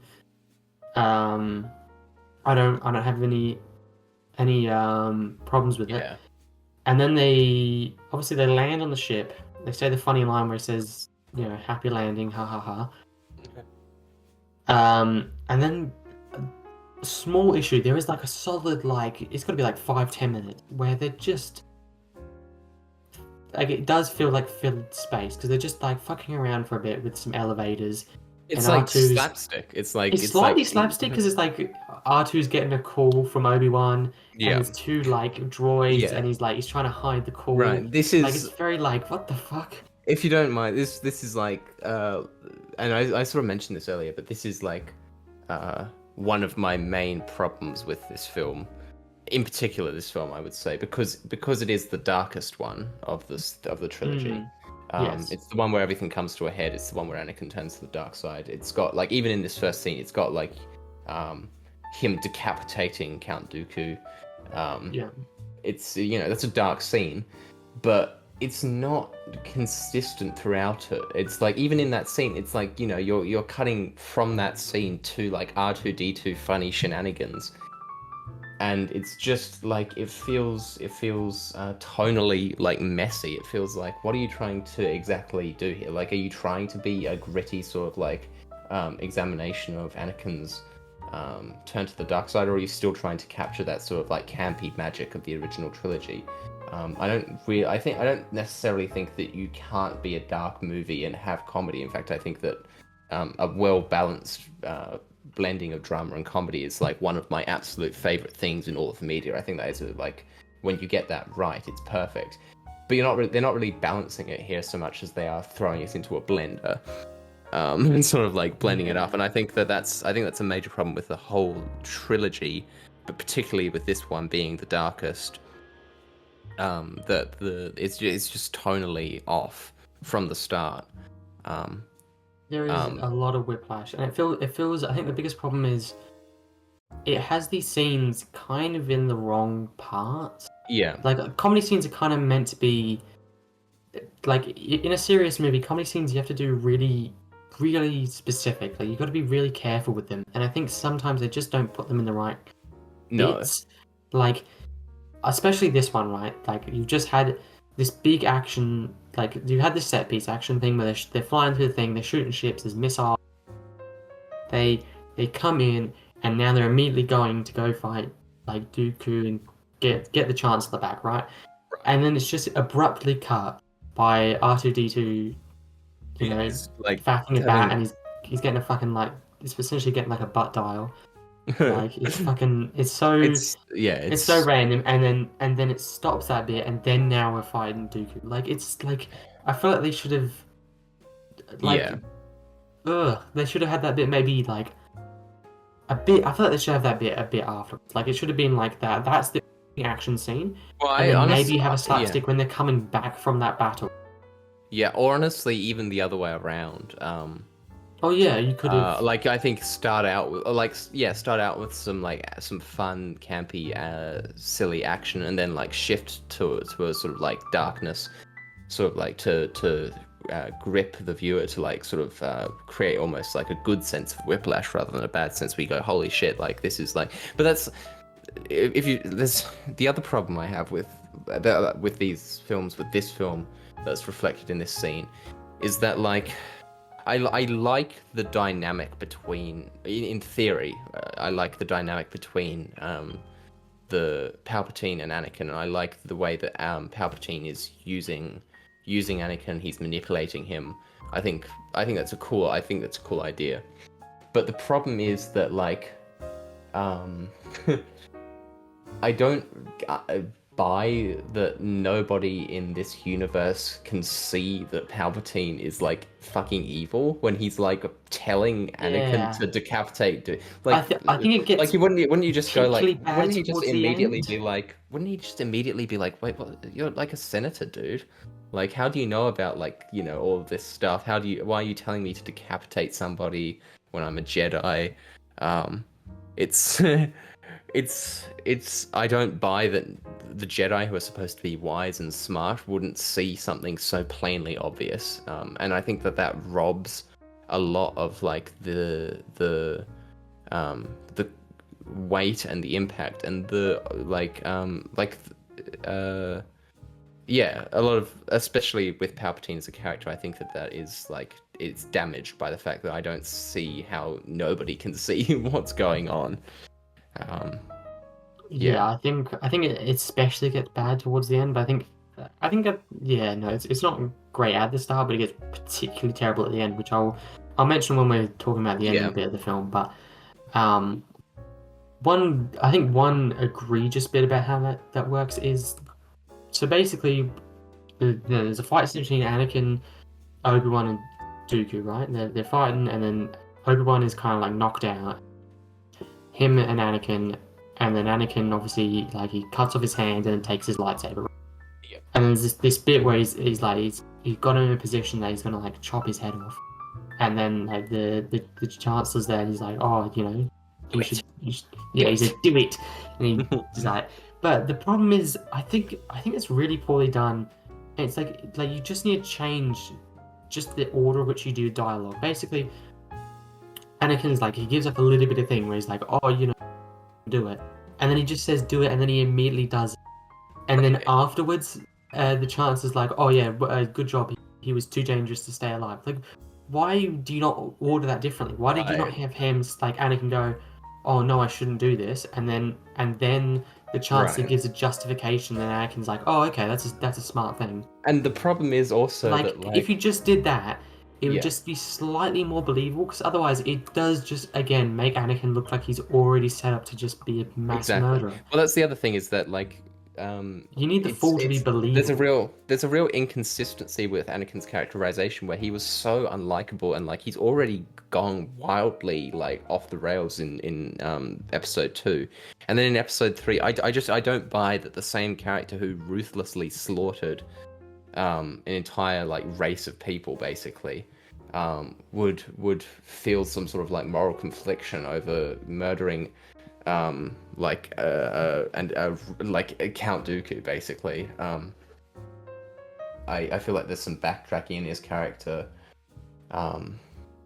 Yeah, I feel like it's messy and kind of weird. And the other problem is that the guy who plays Palpatine is so good at like being evil and clearly enjoying being evil and portraying that that like um he's he's obviously evil is the problem. He's too good at playing the Emperor that I can't buy that Yeah, nobody can see the Emperor. You know what I mean? Um, I think he's like, I think he's really good. I think he's if a he's he, he's the I best mean, performance in the whole oh, trilogy. easily he's an amazing actor. I think it's slightly more believable in, say, The Phantom Menace, and Yeah, I mean he's yeah, in a tiny definitely, bit of the Attack definitely. of. He's not really in the Attack of. It's You know, basically it's in those two films. You could reason, yeah, I don't think he does anything that looks particularly evil, but then it kind of goes really quickly in the opposite direction. I know yeah, we've got to end with him being obviously evil. Like he's got right. to reveal himself as being like the Sith Lord. Right, that's obvious, right? We know that's got to happen in this film, but I think it just happens a little bit too quick and a little bit too obviously. Like Yes. I feel like they could have written it. I don't think any of the scenes are necessarily you'd have to take out a scene, but just the No. writing, he has to just seem slightly more like he's coming off as maybe a bit more naive, or a bit more Right.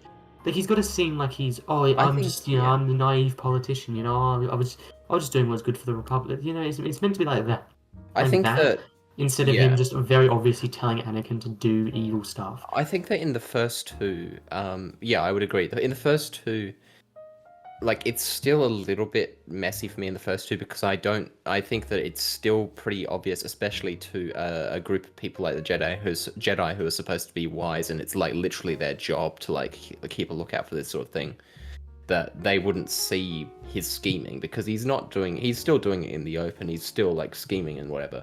He's still, I think, a pretty obvious threat, but he's not acting extremely blatantly evil in those first two. In this one, Mm. immediately, the way he delivers dialogue, the things he is like telling people to do, the way he's acting, just everything is just quintessentially evil. And I think that's great for the Emperor. I think I think it's fun to watch, in not even in an ironic way like, most of the other acting. I think he's just genuinely giving a good performance, but the problem is that performance is plugged into a situation where it doesn't make any sense for me, and so um, yeah. That anyway. I think we've sort of discussed. Unless you have anything else to say, we sort of discussed that early part of the film. So Yeah, um, basically, he kills Dooku with very little resistance. yeah, There's a bit more action, and then they get off the ship and go back to the Senate and whatnot. yeah, And then there's also the reveal of like Padme's got like children, and this is the yeah, bit where I think, and this is the part of the movie where Anakin slightly becomes a better character, because now we yeah, know he's actually got a motivation. yeah, yeah, yeah. He He has a he now, has one. which is a little bit late. It is 3 films. Yeah, I'm glad it wasn't at the end of the film, yeah. but now he has actually does have a proper character that we can kind of, in some way, maybe not like, I don't want to say relate to, but No, like we yeah. can I see know. there's a character Yeah. here, right? We are We finally we have he's a character with a motivation. Yeah. yeah, he's kind of not had that for 2 films, so now I do think he is slightly more bearable in this. Yeah. Um. Anyway, there's a bit of faffing about them talking about a bunch of stuff, and then they reveal the kind of slight semi bad guy. I mean, he's not. He's a General Grievous, who is kind of like Yes. this cyborg man. I think he Yeah. looks really cool, and he is really cool, but he's also suffers from the same problem of not Well, he's not a having a character. He's a character. He's not robot. a character. Yeah. He's a robot. Like, honestly, he's essentially just one of the droids, but he looks a bit cooler and he's got a cape on. Oh, and he has Yeah. lightsabers, Yeah. which Oh, again, yeah, I of think course. Cool. Awesome. Nice. everyone, More because lightsabers. I'm sorry, but having a We need more lightsaber is lightsabers. essentially the equivalent of having like an iPhone these days. Like, it's honestly like the amount of characters without fucking A lightsabers. lightsaber, yeah. It's everyone has one, and they're always fighting. They're always going zoom, zoom, zoom You with these must be able awesome, to like, like buy them from a corner shop or something, because they must be so easy to get. yeah. It must be like a gun, basically, in America. Yeah, I assume it's must be piss easy to get one. So It is I actually, mean, yeah. It becomes more like a gun in the Western than a sword in like a fantasy tale. You know what I mean? In like a fantasy tale, a sword is like a symbol of like knighthood and status, and it's like, you know, it's associated with, yeah, with knights and Jedi, etc., etc. Whereas a gun is just a weapon. So anyway, yeah, the it has slightly. I do admit the lightsabers have become completely trivialized in this film because yeah, if now apparently fucking robots can. yeah, Um, basically they have that all gets revealed. They basically set up that there's going to be these two battles. There's one where Obi-Wan's going to go off and kill Grievous, and then Yoda's going to go fight with the Wookiees. yeah, Which that was kind of a cool reveal to the yeah. Wookiees. I feel like it should have been slightly revealed, maybe, but I could understand why it isn't. It doesn't really matter. And then for like a good solid bit of the film now, we've got them doing Anakin and Palpatine's whole thing, Yeah, there's and not. there are bits that are good. There are bits that are really bad. Look, okay. I guess like, you know, you can jump in because I think that like there's a main part of this film to talk about, and we can sort of get something out of the way first. But yeah, correct me if I'm wrong or interrupt me if I'm wrong, but I personally think that there's not really much to talk about with like the General Grievous battle or with the Yoda and the Wookiee. I think the main thing to talk about is Anakin and Palpatine, and then how that leads up to like the final battle and everything. I think that's Yeah. what's to talk about here. So like, yeah, I guess I should. I'll talk about. I'll go first for once and talk about why, why it still doesn't really work for me. The main problem that I have with it is that like I think that the story that they're going for here of Anakin's like shift to the dark side, now Palpatine like, you know, using him and like manipulating him and slowly turning him to the dark side by preying on something that's important to him in Padme. I think that's fine. I think that's cool. I think that makes sense. I don't necessarily think, and this is a problem with the prequels in general, I don't necessarily think that it's a story that needed to be told. I don't think that Darth Vader needed all of this backstory.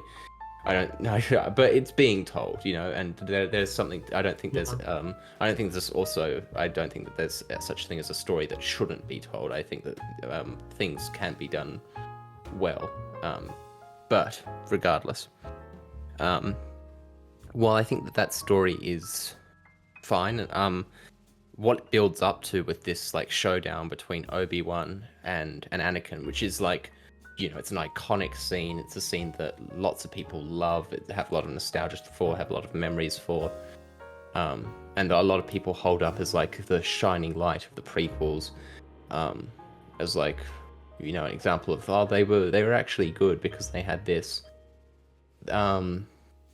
I think that it's a good fight. I think that it's a good like showdown, and I think that in theory, the dynamic that they're playing with between these two characters is really cool.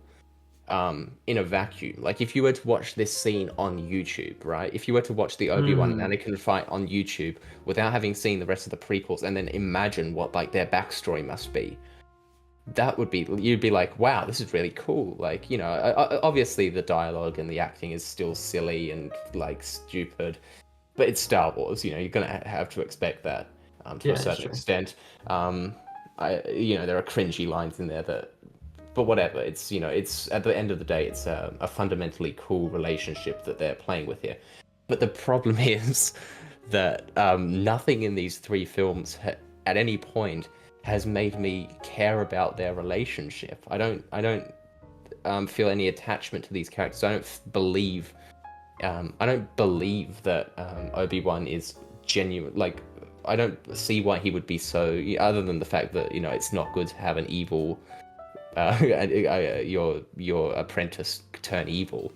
I don't buy their sort of like relationship. I don't see why there's emotion there.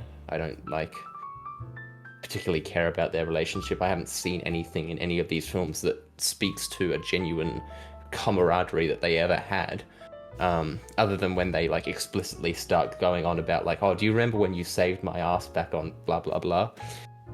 And so it feels like, you know, these three films have been building up to something, and then you get to it, and it's like, yeah, this is like what you're playing with here is cool. What you're doing here is in theory, you know, not a bad idea, but I don't buy it.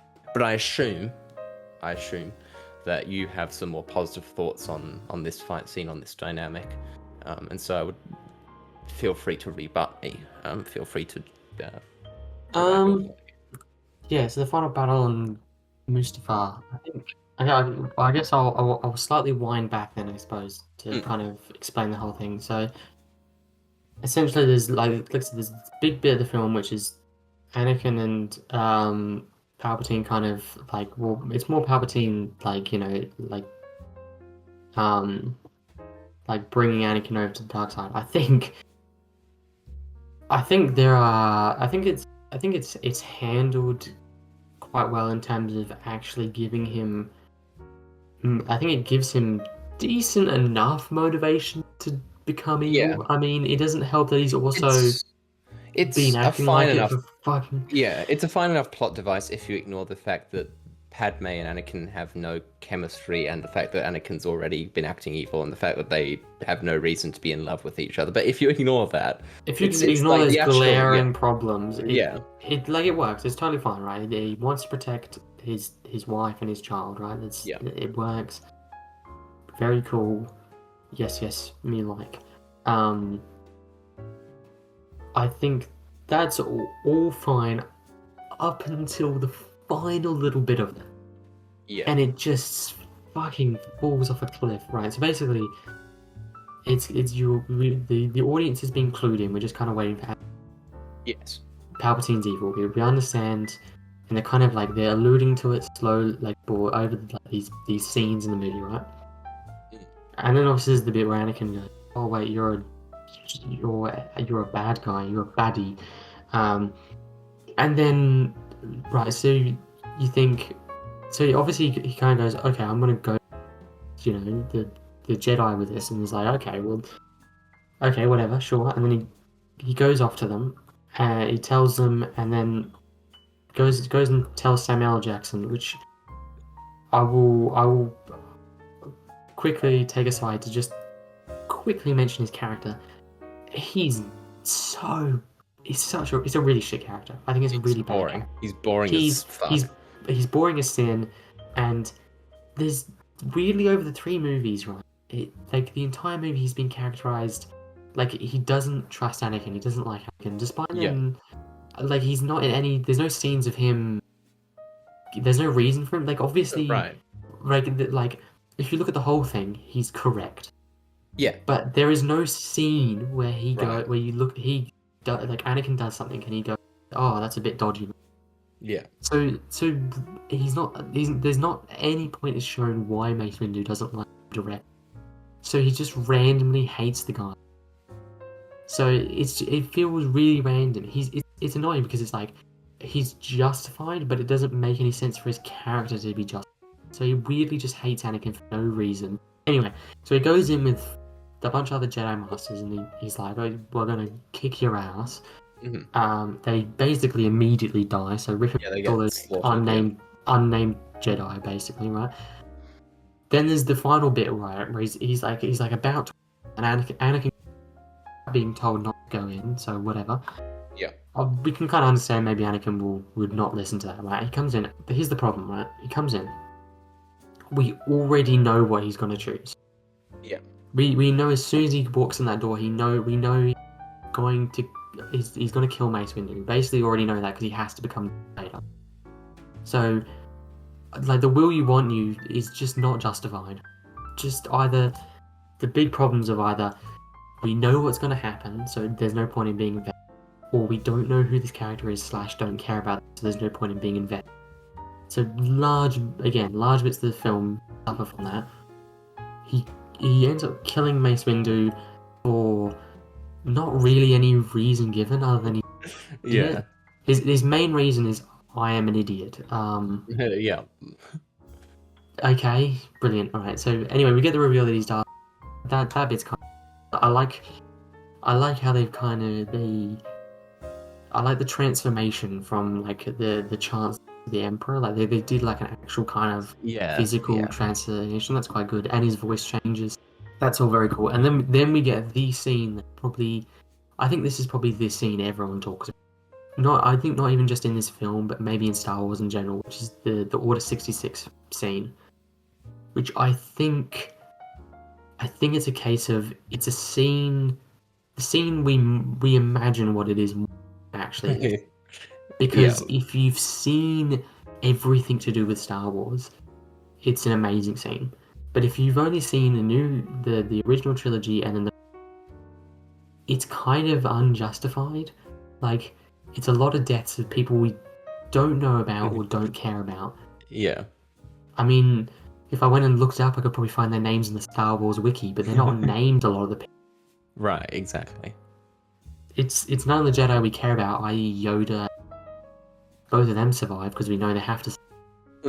So I think if you've watched everything to do with Star Wars, you probably have more Mm. characters, and you probably care a lot more about what happens to them, and the big death scene's pretty amazing. But otherwise, it just kind of feels like it feels more like a to do, less of like an amazing scene. Yeah, It's like, well, we've got to kill off all the Jedi, other than these people, so we'll just kill them all off in one go. Also, get yeah. the funny line where the child says there's too many of them. Yeah, this Damn, those kids it's died. those kids died, man. Like it did not take much convincing to get Anakin to do that. But No, he just anyway, immediately goes in with like an yeah. entire fucking battalion and murders them. I guess it's just like this is sort of going back to what you said about like the Order 66 scene and all of that. People always, and I said this at the beginning, people always defend the prequels, or when people are defending the prequels, one of the first things that they say after saying, "Well, I grew up with them," one of the first things that they talk about is like the cool ideas in the prequels, the cool like concepts. Um, and I think that there are cool concepts being played with at the end of this film, but you can only judge a set of films or a film based on what's actually in the film. You can't go, well, that's a cool idea, so I can imagine what it would it would be like if it was, if there had been better build up and all that. Judging just purely based on the films themselves, I'm just I'm just left really sort of feeling quite empty and hollow at the end of all of this.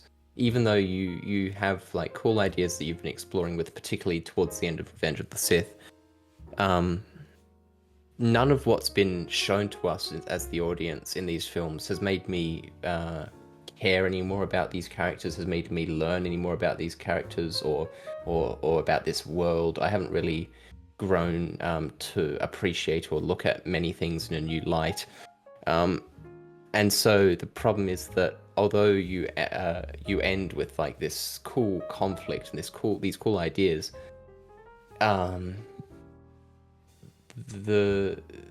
nothing that's being given to us really really incites any real sort of care in me, and so as a result, I don't even feel like it's been worth the amount of time that I've invested into watching this whole story. I don't feel like at the end of the day there's been much gained from telling the story of Anakin's journey to become Darth Vader. It is a compounding case of there's large amounts of stuff that are either not explained correctly or we just don't give a shit now. Like, Right. for instance, like the whole thing, if you think about it, like it is later explained what's happening, but all we understand is like, Sidious gives them an order, and then they immediately murder everyone that they're apparently supposed to be fighting alongside. Like it's explained through other media, but if you just watch the original, Yeah.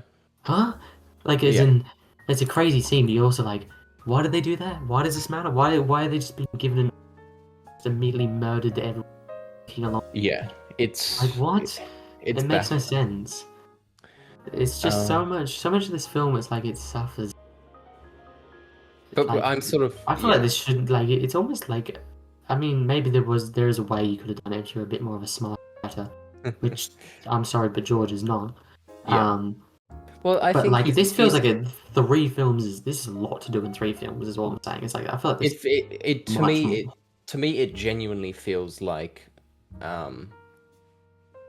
yeah, it feels like there's both too much to show in 3 films conceptually, and that what we have in these 3 films could have been reduced down. It's like a weird Yeah, it's juxtaposition. I don't know how they've done it, Um, but the pacing they is just so they don't, unbelievably yeah. strange. Um, I like Star Wars and I've watched a lot of the Star Wars content, so the film gets kind of. This is the thing is like if you like you've watched these and then you've watched the original trilogy, basically. If I got that right, yes. I mean, if you do that, I've seen the sequels at some point, but it was a long time ago. yeah, if you Um, do that, I do think these films drop significant, especially the final one. I think it drops significantly in quality. But then if you get the context, large amounts of context behind it, your brain kind of fills in things and it kind of just overly glosses over what bits, and you just kind of go, oh yeah, this is a good film because I kind of know everything that's going on, all this the series and all the red things and yada yada and whatnot.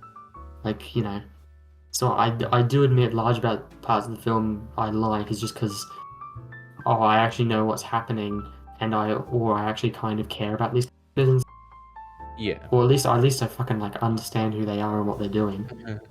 Yeah. But no, I do think this film does.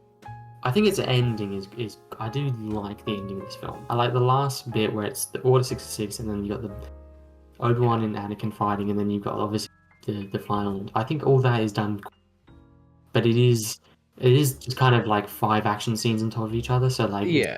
Yeah. But beyond like, yeah, like what else other than like the ending of the film, the ideas being played with there. What else sticks out to you as like highlights of this film? I like that bit. Like I said before, I do like the start of it. Yeah. That's Yeah. it. It's all right. And the middle is probably the worst bit, but it's not Yeah. horrific. Again, I don't think the middle is. It's not objectively horrible. I don't think the bit with. I think the bits with Anakin with like Padme or Sidious in the middle, like I don't think any of them are bad. I think there's actually like little bit of believability, and you can follow Yeah. what's happening with. Yeah, so we're basically we're at the end of the movie, which is the Yeah. final fight scene, which I think is just fine. It's alright. I think there's a little bit too much fucking sword waving nonsense that just It goes looks. on quite a long time. It does drag. I think it probably could have been cut down a little bit. It's there are It's bits of it you're just just like yeah. fucking. It's just nothing. It's just It's just padding. it's just the same thing as I've been saying. There's not enough behind this theme to make me care about it. It's like Yeah, no. It like.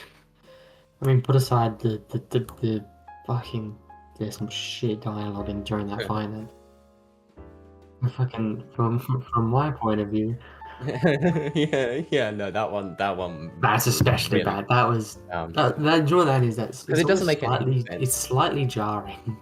Yeah, it's like bafflingly bad actually. And like also it's like Anakin like tries to strangle Padme after all he's done. Like he murdered children for her. Yeah, And then he it's like I get what they're very going for sort of, but at the same time like not really. Like it doesn't work with the fact that after he becomes Darth Vader, he like asks about her.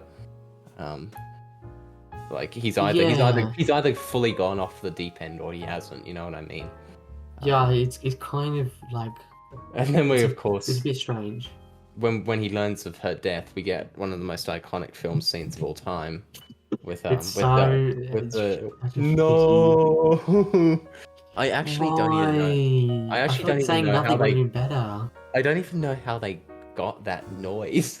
Like, That's a good point. Yeah, how do you get that out of a human? it's so funny. It's like so funny. Um, It's really not no. It's fucking just so but anyway, um, basically yeah. Like I said, the ending scene, the ending fight. It's like there's a lot of just padding and nonsense.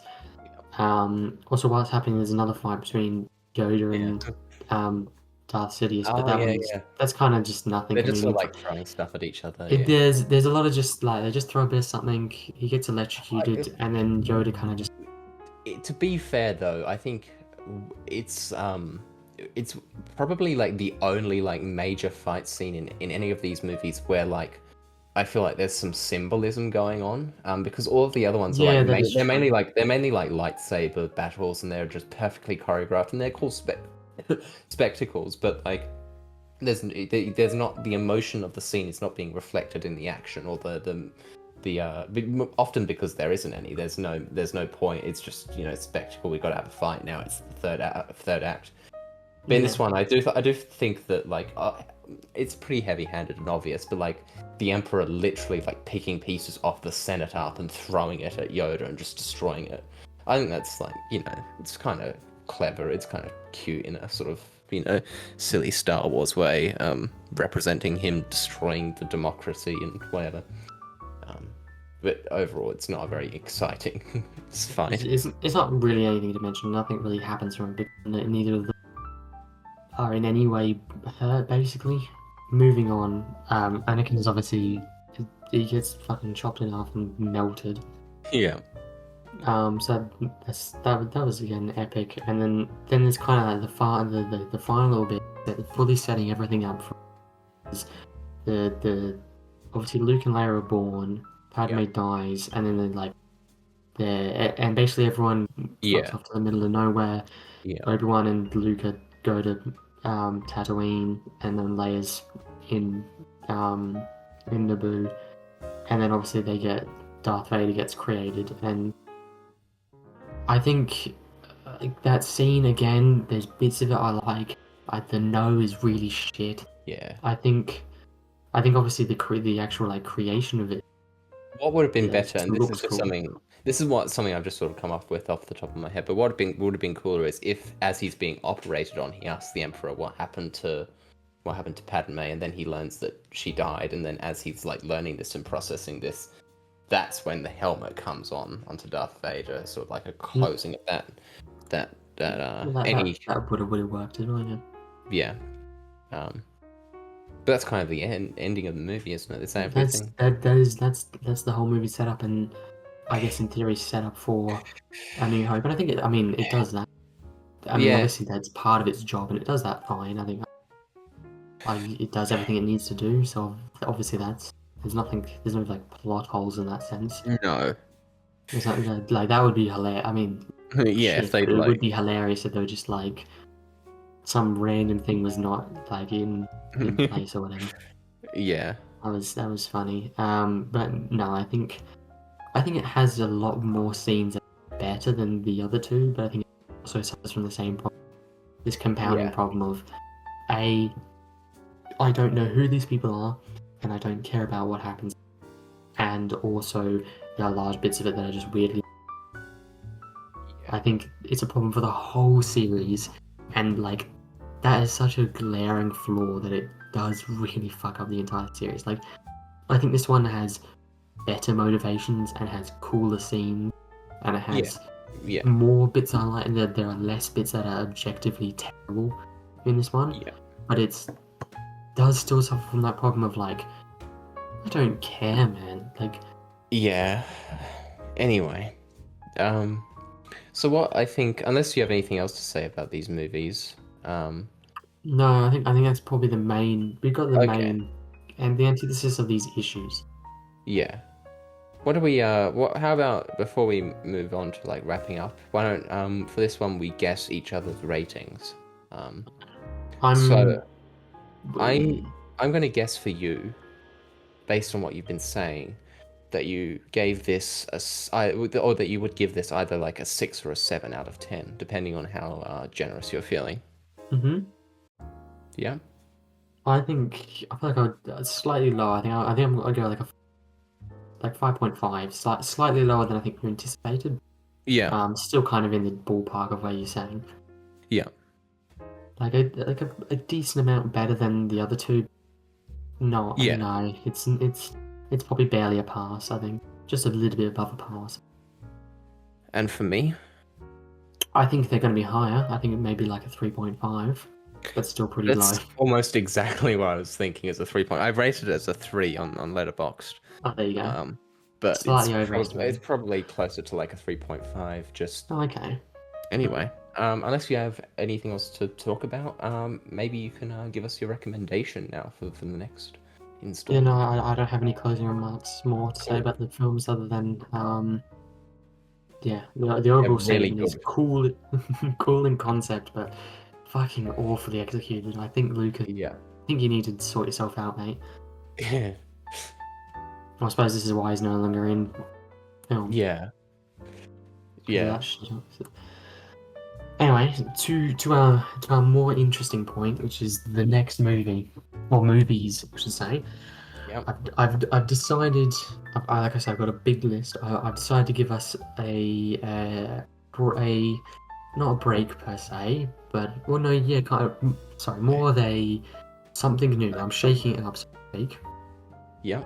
from a big kind of 3-part series, right? Hmm. We're gonna do the two movie the what is what's it called? It's not a what's two A movies called? Like a duology. A duology. duology? Is that what Yeah. a Yeah. duology? We're gonna go with live action 2000s Pink Panther duology with Okay. Steve Martin, I believe. Is that his name? Okay. Yep. Yeah. Yeah. Steve Martin. Okay. Yeah, both one and Interesting. two. It's a bold call. Like I said, I wanted to go for something. I mean I can't see how I can't see how they could be worse than Phantom Menace, to be honest. Um. This is going to be the interesting thing. Are they going to rank higher? Obviously, a bit different genres, Yep. but will it rank higher? Yeah. That's my Okay. That'll be question. interesting. Okay. I think that's it then. We've been recording for Hmm, just over 2 hours. I'm probably going to cut some parts out, but not a lot. that's Um. fair. I might stop the recording there. Thank you for watching, everybody who watched this. Assuming anybody watches this at any point in time. It would be If cool if you're out somebody there, watches George this like. Lucas, If I'm we gonna call if somebody fucking watches murder this in you. like 15 years, you know, like That would be madness. anyway, yeah, okay, I'm gonna That's stop the even saying, recording. like, you know. Any what are your final words to the audience, Aaron? Before I Yeah, stop the like I recording. said, if you're out there, George Lucas, you you fucked up, mate. I think Yeah, I yeah, don't know if anyone's fuck told you, you this, but you fuck you, didn't do George. very well in these movies. Yeah, epic fail.